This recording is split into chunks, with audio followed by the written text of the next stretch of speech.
Hello' everyone, welcome to my blogs that is Himanshu's blog. তো আজি আমি ওলালোঁ তেজপুৰৰ বিখ্যাত বস্তু যোনটো ৱৰ্ল্ড অভাৰ ফেমাছ হয়, সেইটো হ'ল লিচি। লিচি মানুহে খাবলৈ বহুত কিবা কিবি কৰি থাকে।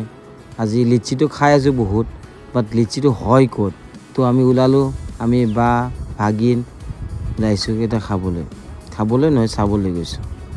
মানে খামো আৰু ইয়াৰ লিচিবিলাক ইমান ধুনীয়াকৈ লাগি আছে, গছত ধুনীয়াকৈ লাগি থাকে, ছিঙিবলৈ মন নগ'ল। তাতে আৰু বতৰটো মাজতে বেয়া কৰিলে, ভাবিলোঁ যাব পাৰিম নে নোৱাৰিম, নামিব পাৰিম নে নাই, কিন্তু নামিব পাৰিলোঁ লাষ্টত।